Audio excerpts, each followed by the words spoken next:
I'm a person where something happens, I find a solution.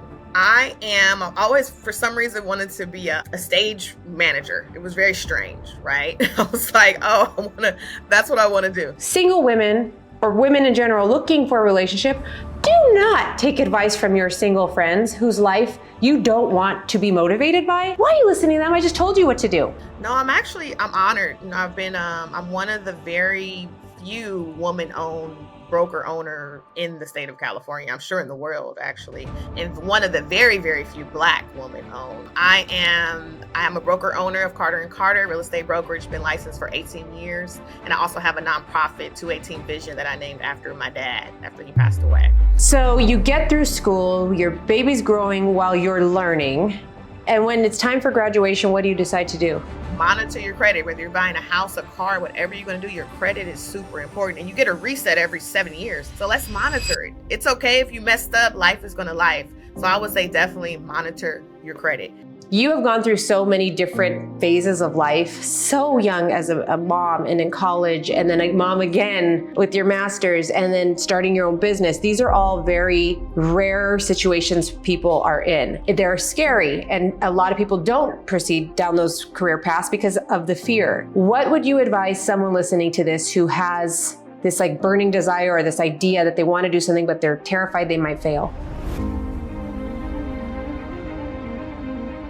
Hi everyone, welcome to Empowered with Gina. And today my special guest is Nekaya Carter, and she is a phenomenal representation of community advocacy and commitment. And so we're going to get to learn more about her journey and specifically what she does. So Nekaya, how are you? I am great, Gina. How are you doing today? So well, my friend. So I always start asking my guests to describe themselves with 3 adjectives. 3 adjectives to describe me. Let's see. I am ambitious, I am energetic, and I'm a go-getter. That's I don't know right. if those are quite adjectives. They are. That's me. They are today. They are today. So tell me about your upbringing, your childhood. Where did you grow up? And then specifically, how important was education in your upbringing?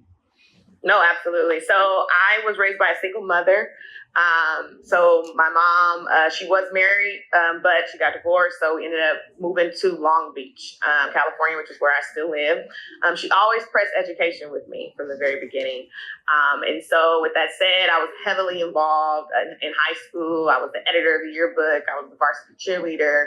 I was the editor of the newspaper. I was involved in like all types of clubs and things on campus, right? I always was a straight AB student. I graduated with honors. Wow. Did you have to study hard? Was it hard for you or was it a natural thing? I had to study. It was kind of natural. Like I love learning. I love education. I love learning more. I always read books even to this day. But I also left high school pregnant as well, right? Okay. So, now we're talking. Now we're talking. What? Okay. Yeah. So you're getting A's and B's. And then you get pregnant. Student, right? But I didn't get the education I needed in that way at home, which was shocking because my mom was a teenage mother herself. She had me at 19. Interesting. And so sex was very taboo. Right. And, in retrospect, I love my son. He's almost 28 years old right now. He was born in Berkeley. I also got into the #1 public university in the nation, and I decided to go. Pregnant. I went pregnant. And so I graduated with honors. My first period was pre-calculus. Man, I tell you, I could barely get to class. I was trying to on Fridays, I was trying to zip my cheerleading uniform. Cheerleading? To hide my pregnancy still. Oh yeah, I went through it all. At 17 years old. 17, jeez. 17 years old. What the hell? Okay, so you graduate with honors. Yes. You get into Berkeley. You're 17, 18. How old were you 18 when you had the baby? I'm still 17. My birthday's in February, so I was an early graduate on top of that. I graduated with medallion and with honors. So what in your mind said, I'm having this baby and I'm still going to school versus so many who say, I'm pregnant, I'm going to just have this baby and go to work? Absolutely. I'm a person where something happens, I find a solution. Like that was my baby. And no matter what, I had this baby. The father was supportive, though. He said, you know what, I'll move to Berkeley with you. We lived in Long Beach. And so I had his commitment as well. And I started researching. Come to find out, there's a whole student parent community on the UC Berkeley campus that was amazing, and so they had student parent housing for us. Like everything was pretty much laid out. It was mostly graduate students, but of course some undergrad students were there as well. And I ended up, to this day, those parents are some of my closest friends. Really? Well, I would think so, right? It was such I would think, traumatizing, unique experience that you all experienced at such a young age, especially for you. No, absolutely. And my parents didn't help because they actually kicked me out. My mom kicked me out. Even though you're going to Berkeley? Even though I haven't gotten to UCLA, I got into several universities. I chose Berkeley because I'm like, I am out of here. I'm going to live my life with my son. And if you guys don't, quote, want me, then no problem. Wow. Okay, so now you're kicked out of your home. You're starting freshman year with a brand new baby in a new city, totally new lifestyle experience. Yes. What do you choose to focus on while you're studying? I always, for some reason, wanted to be a stage manager. It was very strange, right? I was like, that's what I want to do. So mass comm was my major, mass communications, and a minor in education. Because I was like, you know what? My fallback is I'll be a teacher, I'll be an educator. So I want to make sure I have that education as well. So I decided to go ahead and pursue that. So my major was mass comm, my minor was education. So I got into this program called Summer Bridge when I first started. You heard of that? It's a bridge between high school and college. And so I had to go to the 6-week program. And that's when I got to experience the dorm life. So I'm in this program, I'm doing October, and I'm visibly pregnant. I'm 5 to 6 months pregnant. With a bunch of young college kids.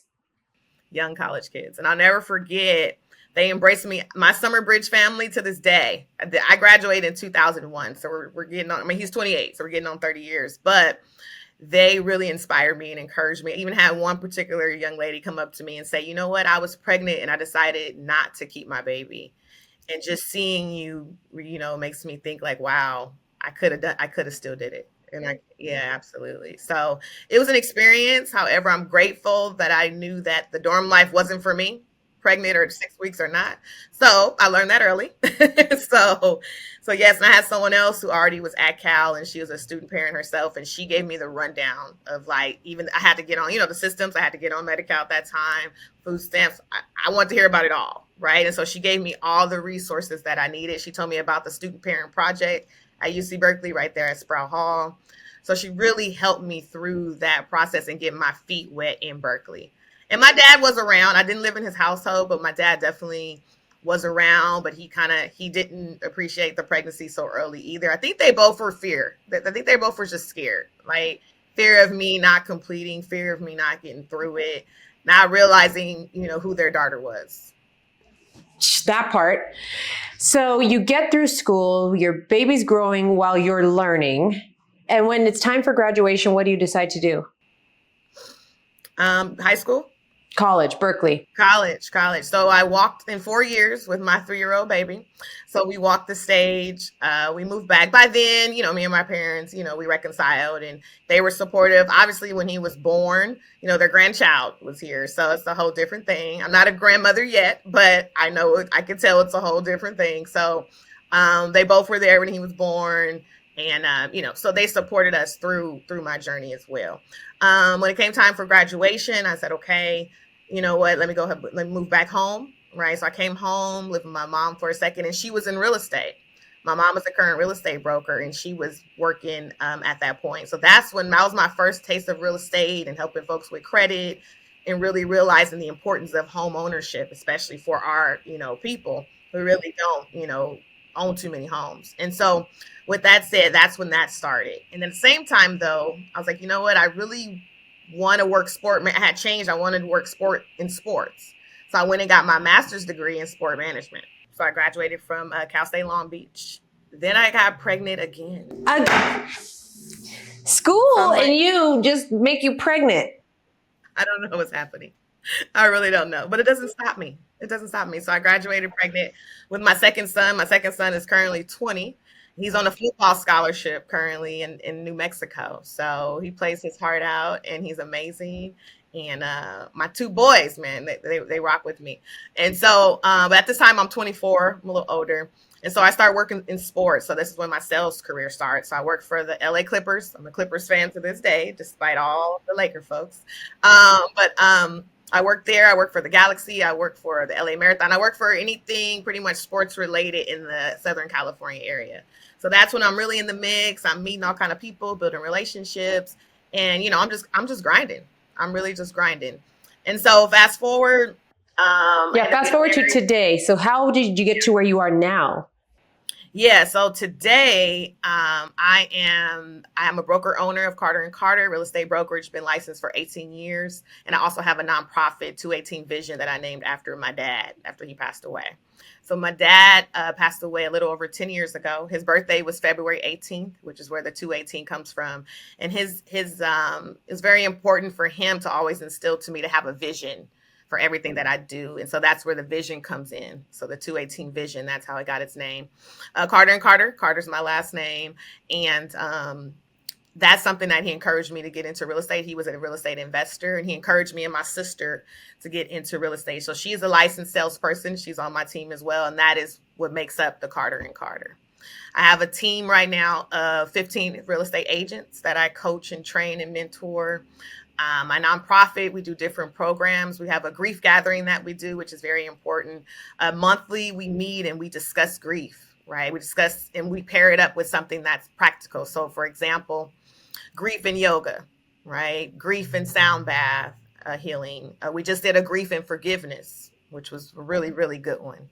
Grief and anger. People hold anger when it comes to grief. Sometimes people are mad at the deceased, right? Yeah. There's trauma there, et cetera.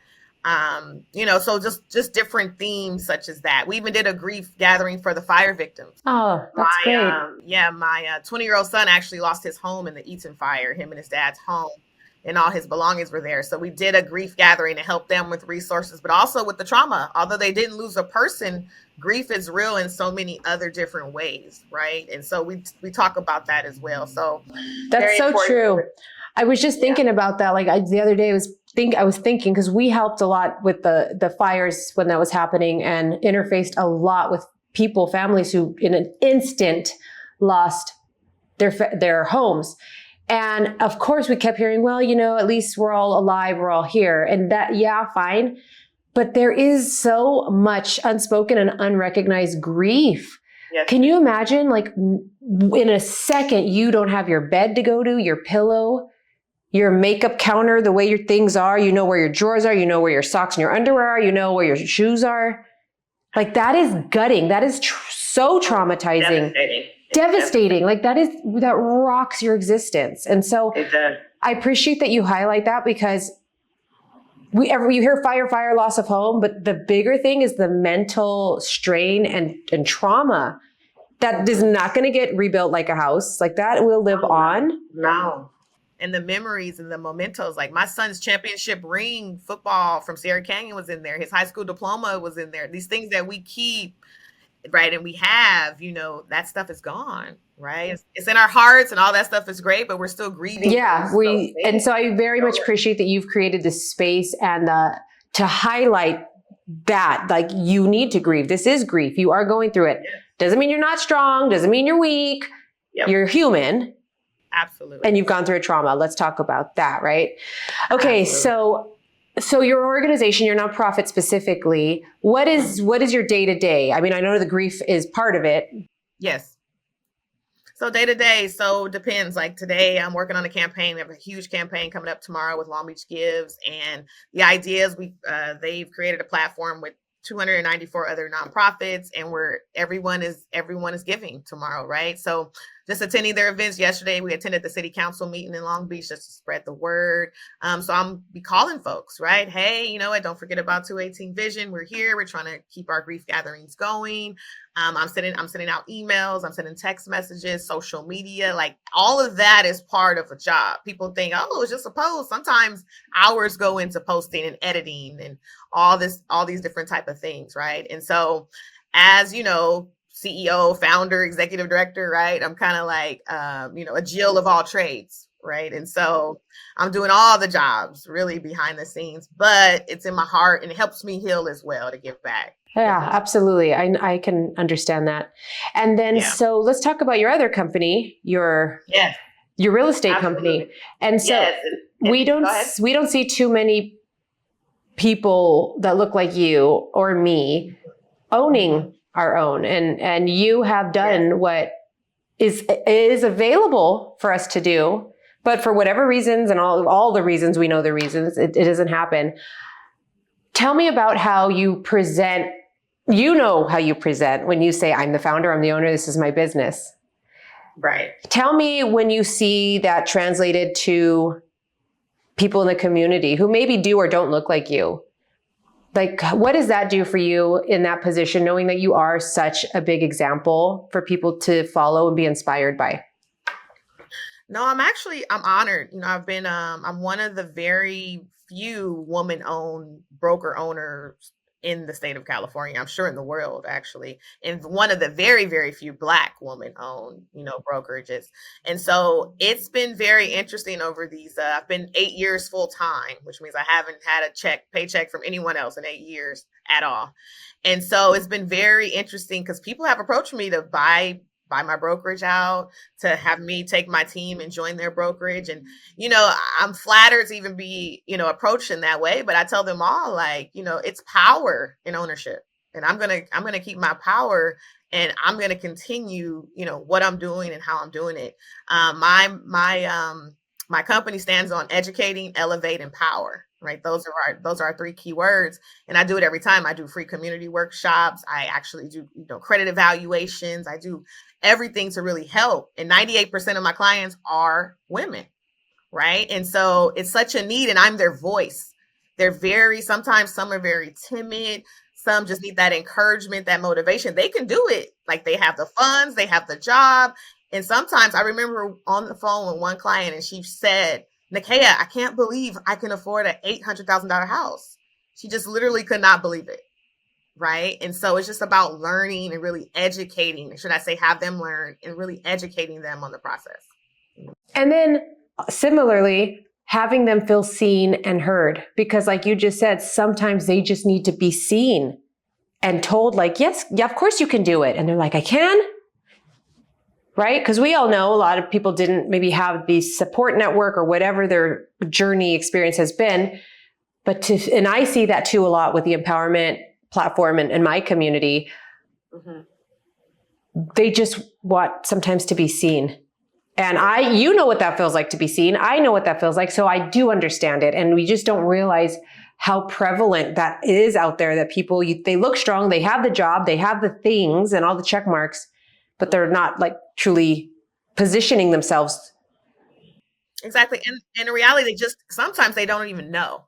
They really honestly don't even know the process. They don't even know where to start, how to start, what they should be doing with their credit. So a lot of what I do is educating, and I love to do it, and I don't mind, and it's no cost. I'm not a person to book a consultation with me and it's such and such an hour. It's like, no, I want everyone to know how. That's right. And I believe everyone can. It's just about when you can.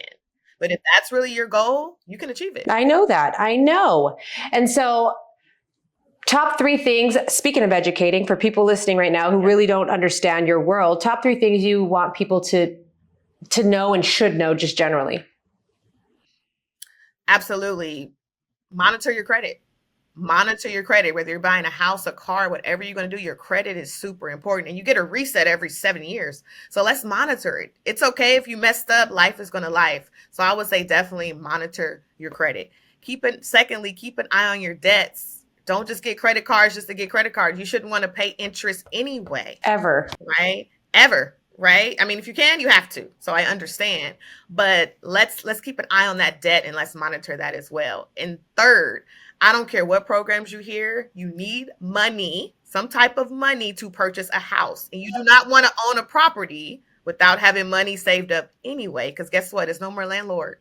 It's on you. So if something goes wrong, you have to be able to have that capital to fix it. So those would be my 3 things to keep in mind if that's truly your goal of home ownership. And so important. Nobody, and by design, nobody teaches us this. Any one of us this, and we have to learn the hard way. We have to make very expensive mistakes and get in situations sometimes to learn the hard way. So thank you for sharing that. And, talking about interest, you don't want the debt from the credit cards because the interest is what's going to get you. Absolutely. One other thing I want to share before we move on is that there are grants out there. There's free money to purchase a home.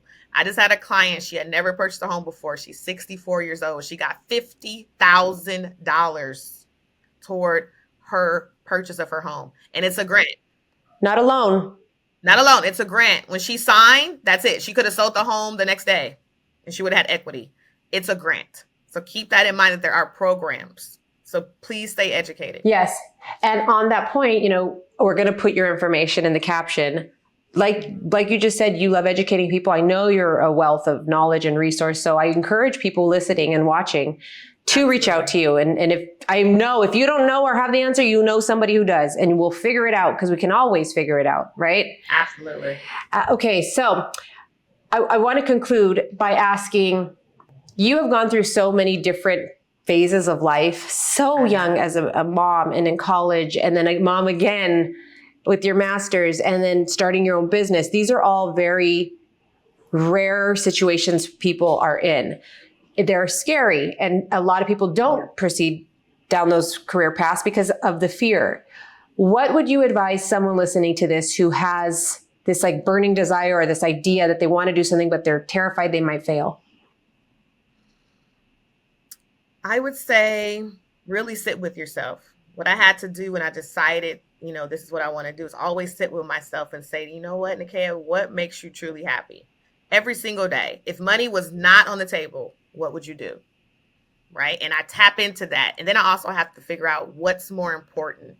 Is it making so much money, or is it my time with my children and my home life, etc.? And for me, it was my time. I also have a daughter. She's 16 years old. She goes to Wilson. So anyone that has a 16-year-old daughter should know. I can tell you stories. That's a whole separate podcast, Gina. Okay. But she's 16 right now. We've been through some things, right? So my time is why I continue where I'm at. I'm not going to say I'm the highest earner in real estate. Don't even want to be honest with you. And people are shocked by that answer. But my most important motivator is having my time. At any drop in the moment, I can get to my daughter's school in 10 minutes. I drop my daughter off every day and I pick her up, and that's important. And I have that time with her. So in a couple of years when I'm an empty nester, things might change. But for me, it was my time. So I encourage everyone to really just sit with yourself and don't let fear stop you. Grab a mentor, grab a coach. It's so much free things online. Look at YouTube. There's amazing podcasts like this one, right? That will encourage you and empower you. And, you said something too. You said empowerment is not always loud. And that is so true. So I think if people just sit with themselves, they will really discover a lot. Oh, I love that. Thank you. Because sometimes sitting and doing nothing is part of the growth, is part of the process. We've all been told if you're just sitting and thinking, you're not hustling, you're not moving, no, that's part of the secret that we weren't taught. You need to sit in stillness and you need to stop and think. I don't have time. I have too many things going on. This is part of it. You need to freaking make the time, invest that time in yourself. And another thing is pay attention to who you surround yourself with and who's in your circle. Please pay attention to that. If, for example, I had a lot of homeowners. Well, they said, who is they? And tell me, do they own a home? Let's talk to the people. It's very important about who you're talking to, because you can't tell me about what a renter's saying for 30 years. Let me hear it from the mouth of a homeowner. Okay, that's period. And when you say it, people are like, oh yeah, I guess that makes sense. But when you're in it, you're like, well, they have a good job and they're smart. Girl, they've never owned a home. Why are you taking advice from them? Stop. Exactly.